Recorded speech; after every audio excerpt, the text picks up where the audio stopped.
So everybody, when they go to light their torches, they love to just turn the acetylene on first, right? And then they like to light the end of their torch, right? And then they get this. And what they make here is actually soot at the end of the torch. You'll notice here, it's a dirty burn, right? This is just 100% acetylene. It's not a clean burn. So this is not the way we should be starting our torches. And why? Because look what's left over. It is literally just stuck here floating in the air. This will get on your clothes. This will get on walls. This will get on just about everything that we have here. That is not how we light torches, right? So the way we light torches is we turn our oxygen on and we listen. So you're going to hear the hiss. You hear the hiss? Right? And the way I do that is I want to turn this down as low as possible. And so the way that I find that out is I put my finger at the end of my torch. Can you hear that? And now if I don't do it, you can't hear it. But if I touch it lightly, just oxygen. If I turn my oxygen all the way up and I go, I can hear it, it's great. You are never going to light this, right? The purpose of turning it on a small amount and using your finger back and forth to listen for the, right? Listen for the pressure sound that's building up in the end allows me to understand there's a little bit of oxygen in this, coming out the end of this tip. This now tells me I can add fuel to it to then light my torches, right? Right? And look, no smoke.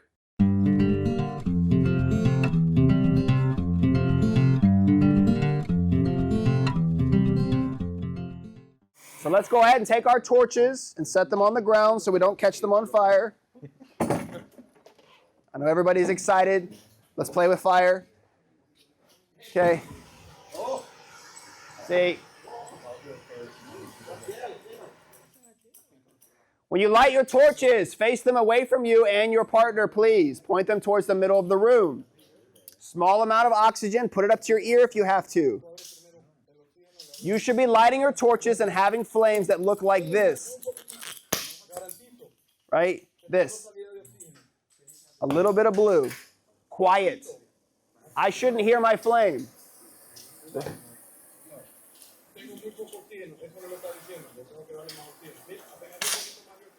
Yeah. Okay, it takes practice. So, oxygen. Well, so let's see your tank real quick.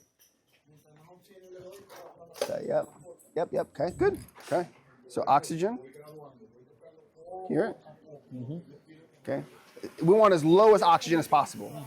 And then we turn the acetylene on and you slowly twist it. A little bit. Un poquito.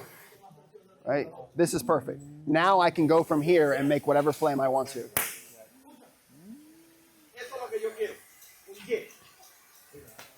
There you go. Yep. We want it quiet, right? We want a little bit of oxygen and then a little bit of acetylene. You're going to find as we do acetylene, see, so that tells me that your acetylene is way too high when you light it, right? You got to remember that when you have a lot of acetylene at the end of the flame, little oxygen, a little acetylene. So what happens is when I do my oxygen, right, I can hear it. Then I do a little bit of acetylene and I turn the knob as I try to light it. So I just crack it open a little bit and I slowly turn it up. And as I'm turning it up, it will get to the point where I just have the right amount, right? Because if you're starting your torch and it looks like this, you're turning the acetylene way too high. You want something, right, that's small, quiet. This. You got to light the flame first, and then we set the profile, right? We set the flame that we want. So a little bit of oxygen. Yes, I have your torches. I'm sorry.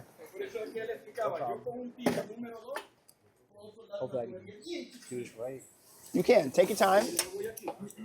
Key thing is to point it away from you, in the air, sideways. You can stand out here if you need more room. Like I'm scared of it. Don't be scared. Oxygen first. Oxygen is... It's green. Green. Okay. So turn your oxygen open. Righty tighty, lefty loosey. Put it to your ear. I haven't moved it at all. Yeah. It's tight. Yeah. Oh, it's lefty loosey. Yeah. So it's counterclockwise. See. Okay. Right there. I think the oxygen. Here. Okay. Then just a little bit of set. A little bit of settling. Yeah. So we know the oxygen is still good. Right. Okay. So then you're going to take it, and I'm going to just crack it, And then as I crack it, I'm going to slowly turn it up while I try to light it. And you're going to get to the point where you turn it enough. So watch. Turn it and light at the same time. So watch, I'm opening it. Watch, as I turn the knob, I'm going to try to light it. And I'm going to keep turning until, well, we don't want the pop, but yes, essentially there. I'm going to turn it until it lights, right? I'm not going to go like this, right? Look at it. Watch the turn. Ready? Watch how much I turn. I mean, it's small. It's a really small. Yes. Good. Yep, so you can hear it. Yep. Okay. Your acetylene is off now. Quiet. I want to hear whisper flames, right? We're not starting jet engines, right? We're not trying to take off to outer space. This isn't a SpaceX launch. You thought brazing was the hardest part of this class. Getting the torches lit is the second hardest part. So the question now is, how do I turn my torches off? Right? So when we talk about turning off torches, if I turn off my acetylene first, you'll notice the flame goes out nice and quiet. But if I turn off my oxygen first, right, you get flames. And so again, it's one of those things you want to remove the fuel source from it first and then turn it off, right? You don't want to turn it up to the point where it blows itself out. That just means you haven't gotten used to which rotation the knobs go, and all you're doing is just blowing a bunch of fuel out. So when we're talking about setting up these torches correctly and turning them off, you always want to turn the fuel source off first, right? So I turn off the acetylene, nice and quiet. Yes, you don't want it to pop. Remove the fuel source, then turn off the oxygen, right? It's the same exact way. So it sounds loud. Why is it so loud? It's too loud. It's too high. Remember, you shouldn't hear your oxygen expelling from your torches before you light them. If you can hear it without taking your finger and touching it, it is too high and you are going to struggle to create a flame.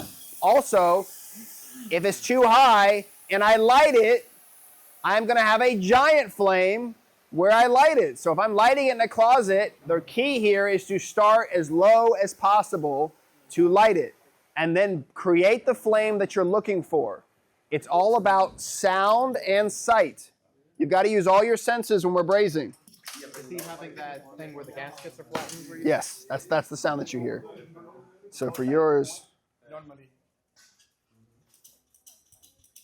what's your set to? Oh, your oxygen is at 3. Your oxygen's too low. Turn your tanks up. 8 and 8. Or your oxygen can be a little bit higher than that.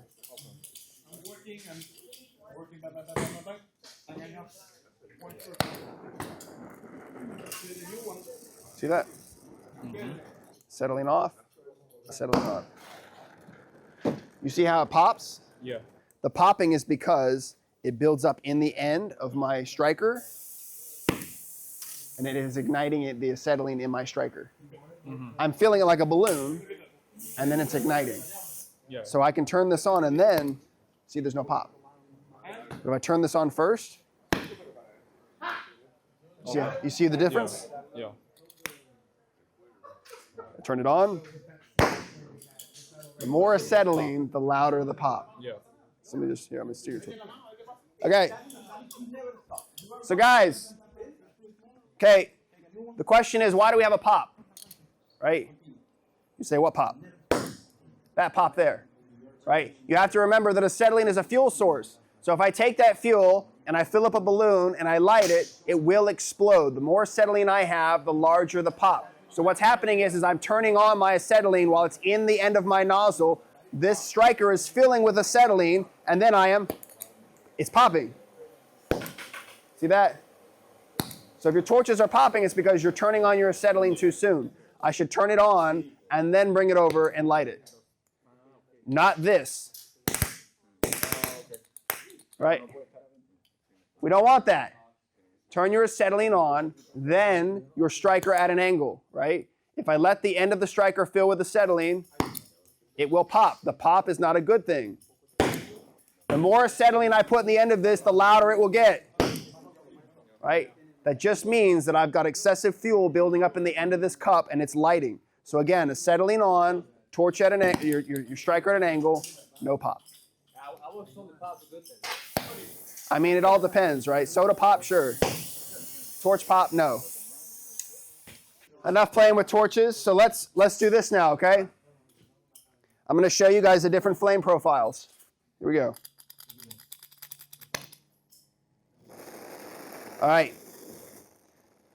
So you'll notice here there are two different colors, right? There is a small cone at the end and a long feather, right? This is what we call an oxidizing flame. An oxidizing flame is an excess of oxygen being expelled from the tip, which is what creates this noise that you hear a little bit, right? So if I change these torches and I reverse the two, you'll notice that my secondary cone is really long and very bright, right? This is what we call a carburizing flame, right? This is also not something that we want to use, right? Because you've got your secondary feather is out here and your primary feather is extremely long. This is too much acetylene on your torches, right? Where we want to be is we want to be a nice rounded cone of a decent length right there. See that? See how it's not sharp? If I add acetylene, you see how it gets pointy? It's not rounded anymore, right? We want a decent primary feather that's rounded, but also nice and balanced. So for this, I'll add a little bit of extra acetylene to get a kind of balance between the two. This is what we call a neutral flame. This is the balance of acetylene and oxygen at the end of the torches. This is the type of flame that you're going to use 90% of the time in the field. Again, this is a neutral flame. Small primary feather, right? Large secondary feather, that's oxidizing. A long primary feather is carburizing. This is what we call a neutral flame. This is a balance point between both. This is ideally what you want. Now, you'll notice that I can still get that. All right, let me show you. I can still get that and it be quiet, right? The sound that you hear is the temperature increasing, right? It's the flow, right? So if I can make the same type of flame with my torches here and make a neutral flame, but have a louder torch, right? It sounds like a jet engine. That just means that I've turned my torches up where I'm expelling more fuel and it's combusting, right? More fuel is combusting, which is creating that noise that you hear. So if I'm brazing something that's small, like 3/8, I'm going to want something that is quiet, right? Yes, quiet. This is good for 3/8. This is good for 1/4 inch, right? And you'll notice there's a balance here, just getting it just right to where I want it. This is good for 3/8. This is good for 1/4. You could probably even get 1/2 inch with this. If I'm going to go to 3/4, if I'm going to go to larger than that, right?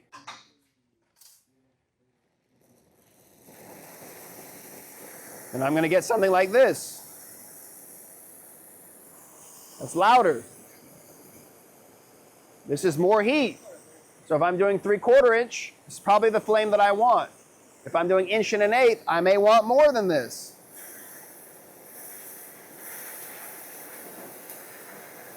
You're going to notice that my torch rig gets to its limitations where it can't expel any more fuel because it won't get any louder. And what happens is it blows out. Remember, your torch tips have limitations, so make sure that your torch tip matches. Now again, that quiet feather all the way to a very loud torch tells me that the quiet is really low. It's a low flame made for smaller pipes, so I don't blow a hole through it. But the louder one would be what I would use for a larger piece of pipe. That's that range between when we say 1/4 inch or 3/8, all the way up to 1 1/8 with one tip. Those are the different types of flames that we're using to achieve that with those pipes. You wouldn't use the small quiet flame to braze 1 1/8. You're never going to do it. So, okay. So now let's build some copper so that you guys can get to brazing. Okay, everybody should have a pair of copper cutters. Everybody have a pair of copper cutters? Yes, yes, yes, yes, yes, yes. Okay, so what's going to happen here is we're going to build an archway on your table. And so while your partner is building his archway and brazing it, you are going to be building yours to match it, right? We're going to braze in pairs. So one person's going to get a turn. What's going to happen is you're going to braze it. As we braze it, I want to see what you guys can do first and just attempt it, and then I'll teach you the techniques so you guys can build off of the skills that you already have. We're going to braze it, we're going to cut it open, we're going to smash it with a hammer, and I'm going to show you the mistakes that we make along the way to improve your brazing, to improve you guys as a whole as we go. So the goal here, guys, is to braze and build an archway that is not extremely long. So go ahead, jump in here at some point and cut yourself off a nice piece of copper so that you can build off of it for the rest of the day. Again, each one of you is going to build 2 archways of each size of copper. So I've got 2 rolls here. There's one there. When we're cutting with copper cutters, it's important to make sure when you put your cutters on, put your copper cutters on, make them hand tight, cut a guideline, and then tighten them either a quarter turn to half a turn as you go. You'll feel it as it gets tight. If you apply too much pressure to the copper cutters and turn it a whole turn every time you make a full rotation, you're going to find that you're going to just actually cut it really quickly, but you're going to indent the pipe, and you'll see what happens when you go to fit it together. So, okay, there is no wrong way or right way to do this as long as they fit together on the stands. Easiest thing to do is to set the copper next to it like you're doing, yes, and go a little bit higher than the actual piece of all thread. You can take your gloves off if you want to, but just be careful of the ends of the copper because they will have sharp burrs when you cut them, and they will slice your fingers like Swiss cheese. Copper is like any other metal. When it's cut, it is sharp.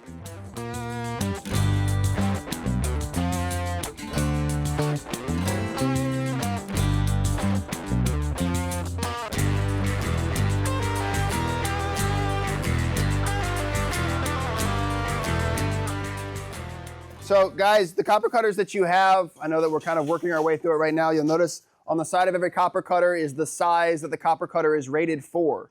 You'll see here, this is 1/8 to 5/8. Anything over 5/8 copper, this copper cutter cannot touch it. You'll notice here, this is a large copper cutter.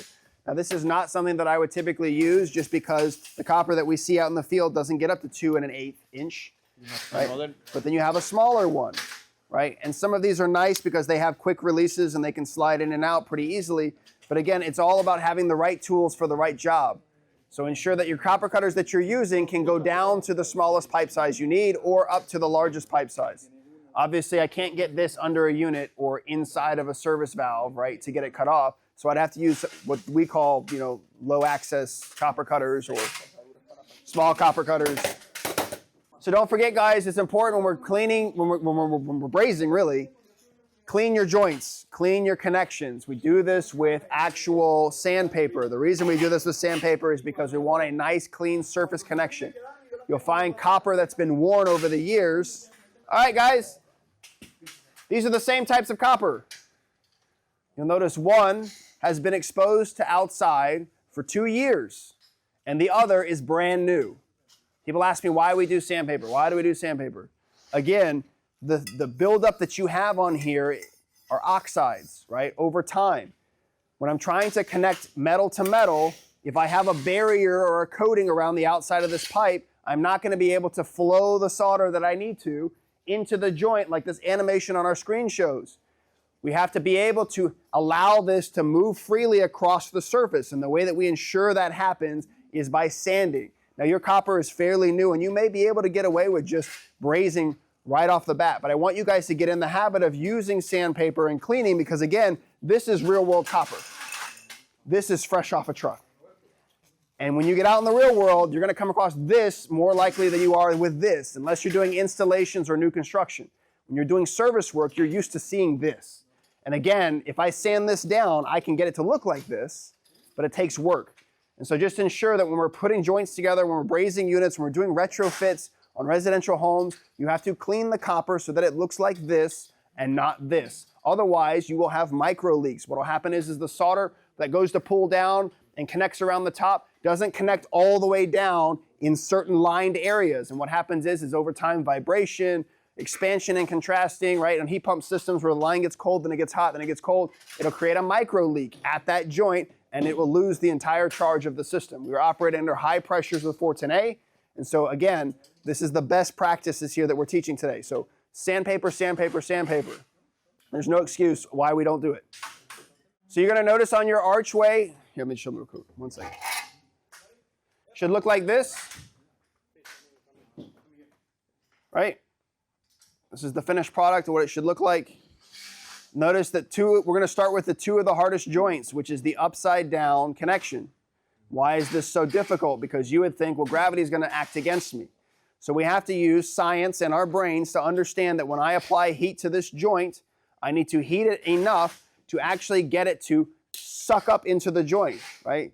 This is called capillary attraction. This is where when we heat the base of the joint, the heat draws the solder into the actual connecting joint. You're not going to braze here and try to shove it up there. It's not going to happen, right? Gravity's going to pull it down. So what we do is we apply even heat across this fitting, right, to get it to pull up. And I could show you how to do this, but I want you to try to work through it now, and then we'll tear it apart and show you where you made mistakes so that we can then do it the right way the second time. Have you ever done this before? Yes. Okay. It doesn't have to be perfect. And the more imperfect, the better, actually. Because then we can discuss why, what happened, and all that. So, again, this class is to just get you started with the skills you already have and then build off of what you may not have, right? Again, this class is full of people who've never done it before. Yeah, I've done it a couple times. Good. And then I'll give you a wet rag on top just in case you need it for any reason. It's always good to have on hand. Nothing on the table should be flammable when you're brazing. Guys, before you braze, take anything flammable off your table. You also have buckets with wet rags. At least put one wet rag on your table while you're brazing in case you need it. You may not need it, but I'd rather you have it than not need it and have to push people out of the way to get to the bucket.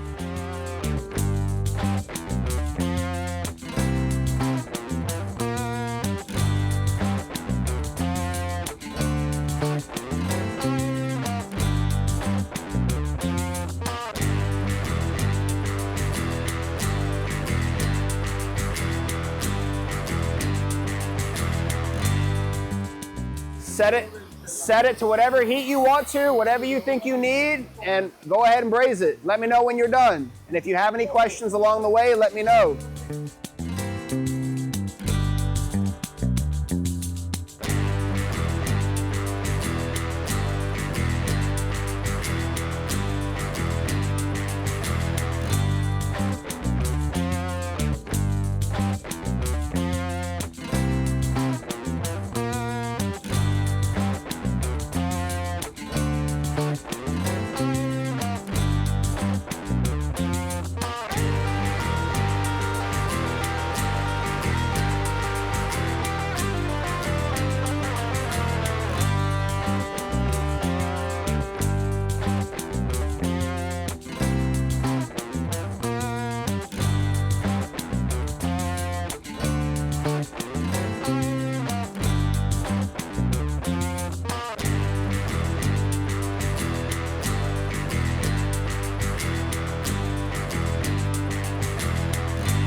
All right, so if you guys get done, cool them off with your wet rags, bring them over here to Ricardo, and he's going to cut them up for you.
All right, so everybody had a chance to braze, yes? Yes, sir. Okay.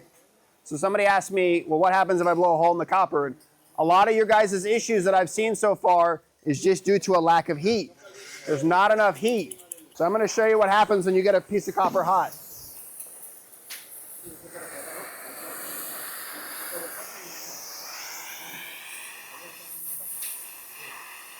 you're going to notice here your problems are due to a lack of heat. So I'm going to show you what it should look like when you heat it appropriately.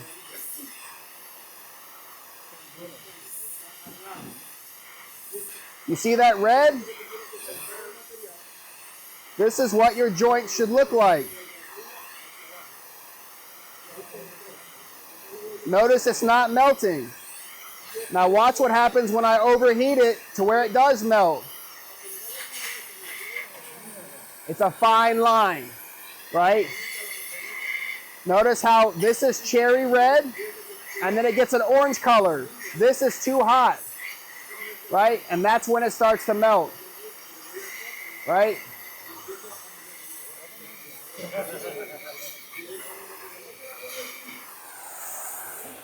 Notice the cherry red at the bottom, right?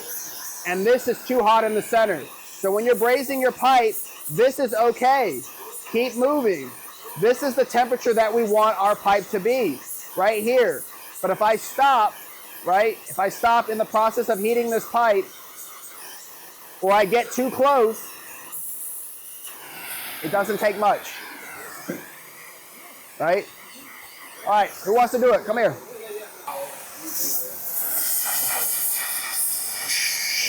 That's really fast. Well, and the flame is really hot. So work it up and down, and if you notice, if you keep moving it, right, it doesn't melt, right? This is how I keep my even heat on my joint to suck my solder up. But you'll notice when you stop, It started. It's the constant moving, and also adjusting the distance of your torch. Okay. About how far would you say is good? When you get it red hot, watch, when I get it red hot, okay, and then I can back it up, and I can just maintain. You see that? Yeah. Quick heating, and then maintain. Quick heating, maintain.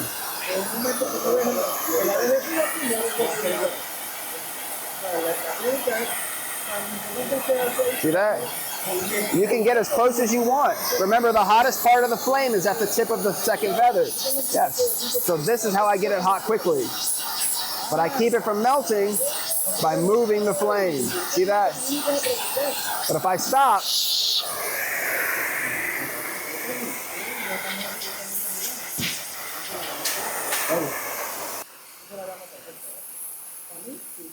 yep.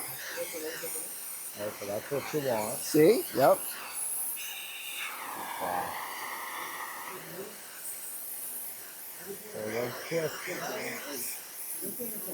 You see how it's too close? Yeah. Why don't you do it up here on this side?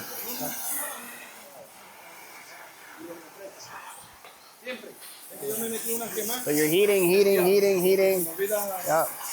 Yeah. You can slow it down if you're trying to get more heat in one spot. You'll notice as it changes quickly that you got to then back it up some. Yep, it's okay. If you have to, I can also do this. I take my hand, I take my other hand, and I can just, it's a little bit more control. And so instead of going off the pipe, because that's wasted heat, Yeah. I want it on the pipe. And so then I gauge the color and the distance, and then I back it up because I notice it got a little too hot there. So I'll back it up. Copper's pretty forgiving if you understand the colors. And watch, if I get further back, now it's just a deeper orange or deeper red, right? Red, yep. Because you make the heat, then you retain it. I retain it, that's it. And this might be the perfect temperature right here, right? But if it's, let's say it's starting to cool off too much because I'm too far away, well then I'll move it closer, right? And I work it around, up and down, move it around. And then here, go ahead and stop and just burn a hole through it. Instant. Beautiful. Thank you, boss. Oh. No, so guys, once you get done with all the ones that you have, we're gonna break for lunch while I talk to you about the joints and the different types. All right, who's got first ones? Bring your first ones. Okay, first ones, good. First ones, yes. There we go. Don't be afraid. Won't make fun of you too bad. Okay, all right, perfect. Okay, so when we look at this, guys, and we look at our copper under an enlarged amount here, right? This is the part we were talking about. So when you can see where he got a braze around the top side of this, right? And the top side here. But when we look at the actual penetration of these alloy, you'll notice there isn't any from here all the way down, right? This is just a cap on the top lip of this piece here, and the same with here. Now you'll see here where he got more heat on this side as opposed to the other side, and you can see where the alloy actually made its way down, but then stopped, right? This joint is an issue. Now this one is pretty solid. You can see the alloy all the way down to the bottom, but on the other side, you see how it's kind of sporadic, and this is just because he might have applied a lot of heat here to draw it to that spot, but then he didn't apply any heat here specifically to cause it to actually penetrate like we want it to. Again, a perfect joint is alloy penetrating all the way to the base, a nice bead across the center, right? Because we want it to draw all the way to the point where it can't draw anymore, and then on both sides as well. So you can see that this joint, although on the outside may look, right, may look like it's sealed all the way, it's misleading because, again, the connection piece that we have here, right, you're missing from here all the way up to here, which means, again, vibration, temperature, expanding and contrasting on this joint is going to and eventually lead to a premature failure. Now, this is because due to a lack of heat. Remember, this is our first one. I didn't give you guys any instructions. This is kind of what I expect on the first joint. You guys learned that we're supposed to get this pipe preheated and red hot on the joint. You can heat the entire joint if you need to get it to the point where when you apply solder on the outside rim, that it sucks it down into the base joint, right? And when it fills this base joint 100%, you'll find that it actually doesn't take any more solder and it beads up on the surface kind of like this that you see here. So that's an issue of preheating. So let's look at a few other ones. There was another one here. On this one here, you can actually pass it around, but you can see where I actually hammered it, and you can see where it actually flaked off and bent away because it's not connected all the way like we just saw. There was another one here we can look at. Where's the good ones at? Okay. So we talk about that alloy penetrating the joints. It was really good. Yeah. You see that? You see that color? The yellow. The yellow. This is actually alloy making it to the back side of the joint. So you can see here, we've got a nice solid connection on the side, right? There's not a lot of gaps. It goes all the way through. It penetrates on both sides. We have a little bit of a gap here, which is concerning. However, you can see where he got it hot enough to where the solder actually created a nice little seal around the inside of this copper. This joint was really properly heated. However, the issue I have with this joint is you can see how we kind of go straight here, then 90 degree up and then over. There's no cap on the outside to seal this joint. There is on the bottom, but there isn't any actually on the top. We want like this, a nice smooth rounded edge after we seal the joint. So your goal here is to heat the joint hot enough to get it to draw it all the way in, step one, right? Preheat the copper, apply alloy, get it to the back of the joint inside, which you can't see, so you have to get it hot enough to just know that it's back there. And then step two, put a nice little cap on the end here to seal the top of the joint to add structural integrity to that actual connection, which this one unfortunately doesn't have. And again, if we go back around the edge, you can see how the gaps get bigger and how this can be an issue, right? If my refrigerant is flowing this way, it's going to hit this and it's become very turbulent, right? It's going to cause the refrigerant to start doing circles and little jetties throughout the refrigerant, and it's actually going to cause friction issues, going to cause issues with actually maintaining that pressure flow through that system, and also cause oil return issues, right? These are the spots that take place because, again, you can tell this side was facing him up top, and then towards the bottom, he just didn't apply enough heat at the bottom. And so what happened was you got a great seal at the top, but you got a very poor seal at the bottom. And again, if we flip this one over, it might look great, but again, this is the part that we're missing. We're missing all the connection on one side here as opposed to the other. And these are things we can't see. So in order to attack them and to make sure that they get done correctly, we have to heat the joint hot enough to get it all the way to the backside. There was another one, and it's just the same thing, right? It's the same story across the board. Everybody, we gave you no instructions, and then we asked you to fix it. This one's fairly good. Okay, yep. Now you'll notice here, this one's the same thing, right? And again, a lot of this has to do with just heat. Remember, everybody was afraid to apply the right amount of heat to the actual pipe. And when you're scared of the heat, when you don't let the heat work for you and it works against you, you find that you're going to start creating these issues inside. Now, this may not be a failure point in 5 years. It might be a failure point in 10 years. It could be 15 years. But again, this is not a solid brazing connection that we aim for when we're connecting these pipes together. You know, this may not leak. However, this is still not a clean connection. This is not what we want, right? This is still missing the boat slightly. So, okay, I think that's most of the issues that I found so far. You know, some we had bent out. A lot of them had gapping on one side over the other. You know, if we look at this one here, you can see where enough heat was applied to this entire bottom seam. You see that? Mm-hmm. Nice clean connection. And then again, you still got giant gaps on the top side, right? We missed the brazing connection from here. So the only thing holding this joint together is this here, right? When it should be this. And so this tiny small amount, someone kicks the line, vibration over time, this is where micro leaks come from. This is where micro cracks come from. It's because, again, we didn't get that alloy all the way to the back side of the joint to actually make a solid connection on this piece. And so this just shows you, too, that you can apply enough heat on one spot, but if you're not turning your torches up for the size of copper that you're working on to actually get the entire pipe hot, you're going to miss and have dead spots like this that build up over time and cause a really poor connection. Okay, let's see round 2. All right, so here's an important one that we should notate. So although this one got enough heat, the problem here is that when the person cut the copper, right, they got too aggressive with the copper cutters, and they actually took that round opening and they squished it into a square opening, right?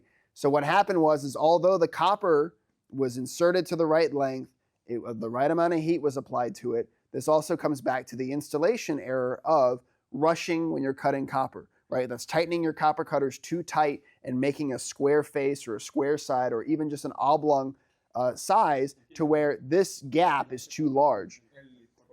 Now, you could fill this with solder by overheating the joint and getting it back there to that spot. However, this should never be this far off, right? And again, this side is great, but this side here is just where they got really excited and they wanted to crank it down some more before they were ready. And then they twisted it and they cut it off in a quick fashion. But this is the sacrifice, right? This is the sacrifice they make by rushing the process. This is ensuring that when we cut our copper, that we look at the actual end pieces to make sure that they are supposed to be round, because our connections are round, right? If we stick square copper pieces in here, you're going to have large gaps in the corners, which is what you have here. And so it's not necessarily an issue with brazing, although, you know, I'd like to see more solder in these joints on this spot. This is more so a cutting of the copper problem instead of application. Okay, this is the one that I want to show you. So what happens when we don't actually get the copper all the way to the back of the joint? This is what that looks like, right? And so this is ensuring that when we build our pieces and we walk away and we come back and we go brazing, well, who's to say that they haven't moved or someone's moved them or someone shifted the unit? Because right now you see that we're missing this much of the back of the fitting for the copper piece that's not connected. And so now your joint that's supposed to be this long is now only this long, which weakens the structural integrity of this joint. And it already being a 90, maybe there's a lot of pushing and pulling. What if this is on an 80-foot line set stack, right? And there's a lot of weight on that line set pulling it down. And when it goes into heating and cooling, let's say it's a heat pump, that line is going to expand and then shrink, and then expand and then shrink. And that puts extra stress on these joints, which then, again, because of the lack of structural integrity, missing this piece here, it's going to put a lot of stress on this joint, and eventually it could fail, it could crack. And you can see also by not having it inserted all the way back, it also created a gap at the bottom. And that's just because it was halfway in, and so it had the ability to sag some, and right? And that sagging that you get creates this gap that then you're not sealing it properly with this. Because what happens is although this is not inserted all the way, this gets a gap, which pinches this surface here, which means the solder can't even get back there to seal that connection. So it's a compounding issue as a whole on this joint. And again, that was probably because the connections on this table we have are loose, so you know they can be moved, but also not pushing it tight together before you braze your entire set. You want to make sure your joints are all the way back and nice and tight and set together. But outside of that, I mean, it got a lot better. Once you guys got the hang of heating and preheating, and you can see you've got some actual solder towards the center here. We've got a little bit of an air gap bubble here, which, isn't the best. But again, this is a solid joint seal. I like to see that we have some in here, so this is getting better. Again, I would push heat, more heat, and more even heat. It's not just getting it hotter.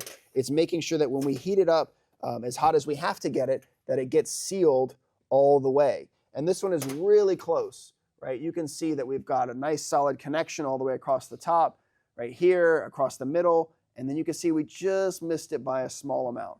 And that's, again, rotating that torch around the joint itself to get a nice seal on that joint. This is a beautiful joint. Look at that. Look at those nice rounded corners here, right? Nice and smooth, no giant jagged edges. We can see the little bit of a trailing bead right here on the inside, and also look at that nice filler gap across the top. This is a solid connected joint. And this is, again, this was round 2, so you guys got a lot better. A lot of this has to just do with heating.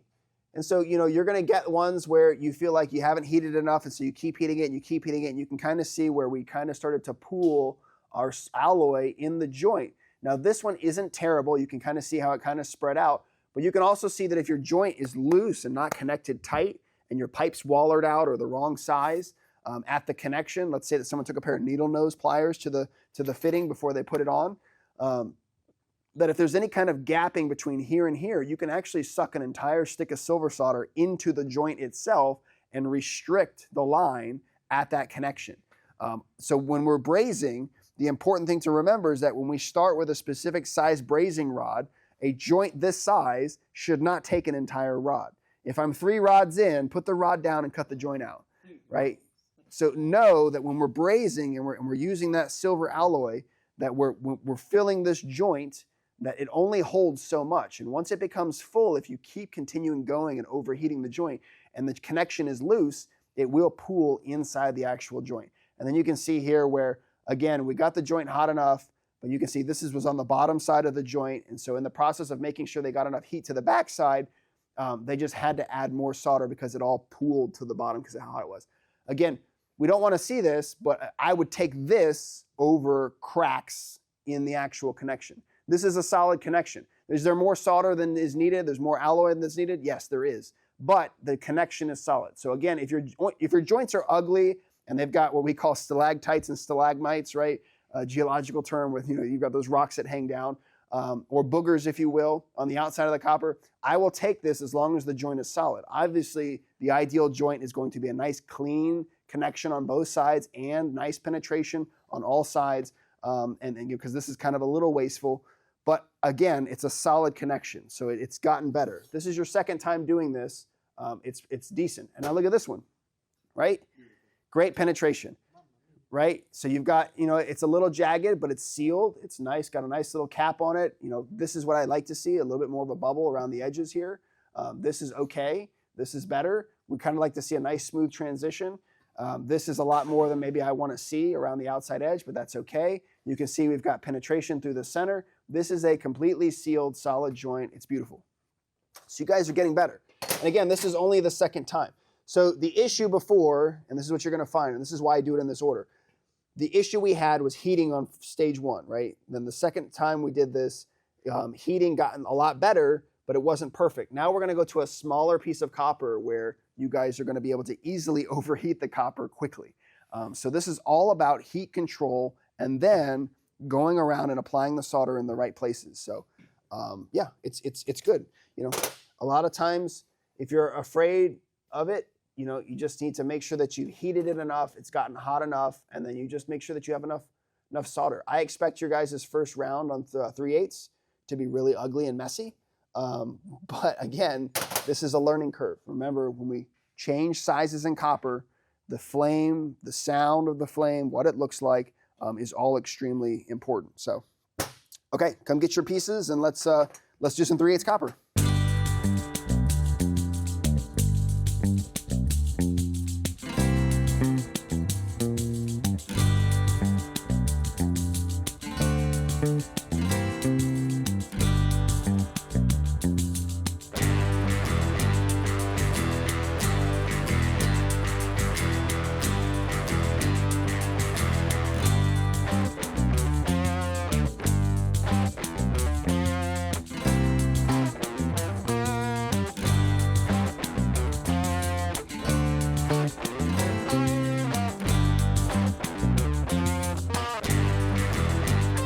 Now the important thing to remember, guys, when you're preheating a lot of these joints is that, remember, the weakest part of the copper is going to be the fitting.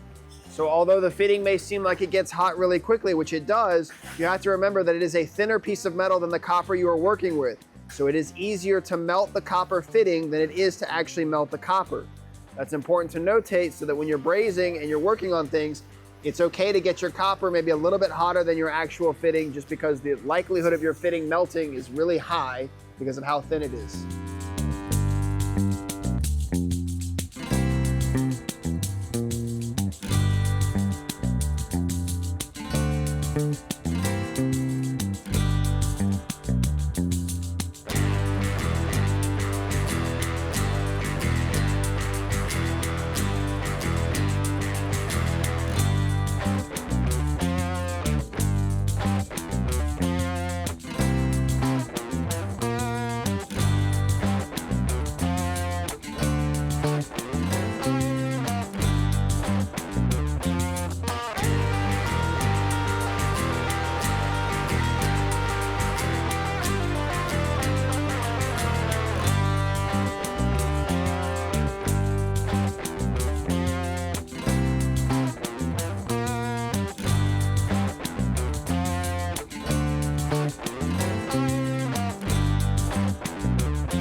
So too hot in the middle.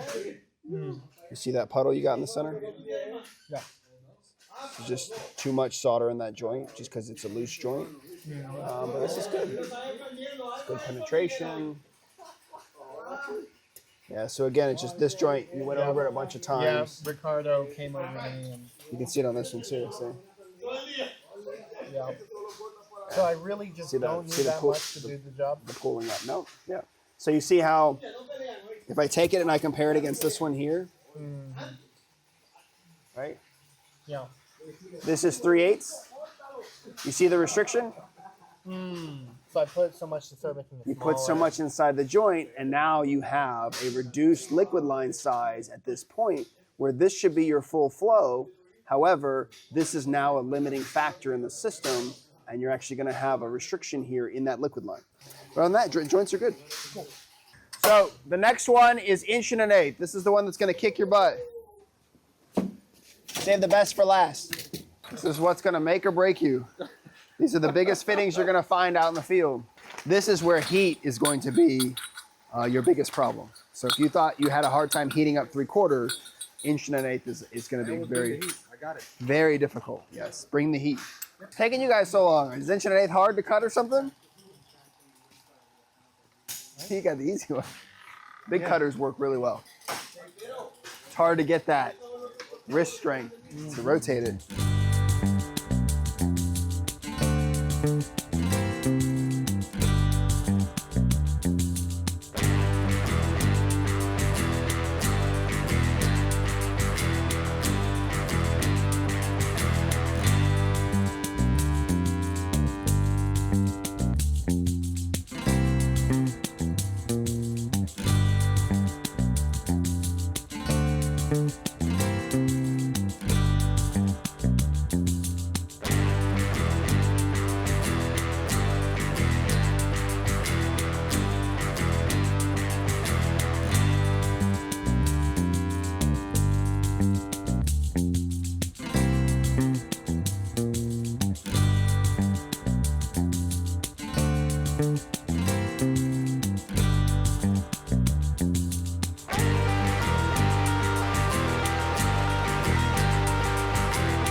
I figured out of all the people, he would not get it, but he got it.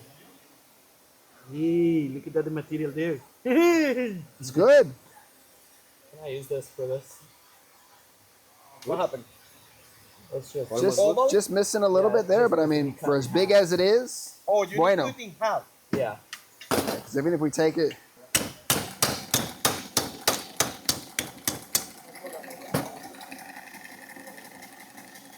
yeah, just missing a little bit right there. Missing here. Yep, it's good. Give me the main one. See, Leak?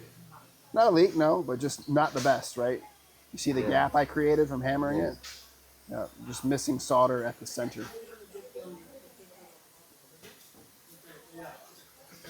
This is really good though. No cracks, which is much better from your other ones that you've done. So, but just a little bit more solder, Thank more rod, You need more material. more material. Yep, more material on the outside. Heat, material, heat, material, heat, material, and fill this up. But it's good. And then just a little bit there. Missing here. Yep. So when you braze, 1, 2, 3, 4, then come back and look for this, And brazing again. and then braze again. Add a little bit, little heat, Okay. perfect. I understand. So hot, hot, hot, hot, hot, and then go back and clean it up. But it's good.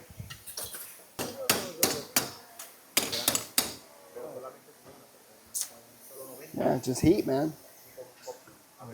Pore penetration here. Good here. A little bit pore there. Not terrible there. You can also see it wasn't seated all the way to the back of the fitting. Yeah. This one looks really good though. Sé que tiene una letra porque quería pieza para resina. Ricardo sabe que ele pegou. Just missing some of the silver solder at the bottom, but it's better. It's what I kind of expect for a big fitting like that. It definitely shows you that, you know, that gets hot super quick, easy to do. This, not so much. This is the hardest. This is where it matters the most, where you spend a lot of time heating it up. Thanks for watching. If you're willing, give this video a thumbs up and drop us a comment. Don't forget to hit that bell icon to stay updated with all of our future videos. And as a quick reminder, HVAC School isn't just a YouTube channel. Dive deeper with us at our main website, hvacrschool.com. Curious for more knowledge on the go? We've got you covered. Tune into the HVAC School podcast, available on all your favorite podcast apps. And while you're at it, join our thriving Facebook group. Also, don't miss out on our free mobile applications available for both iPhone and Android. We're all about community. For techs, by techs.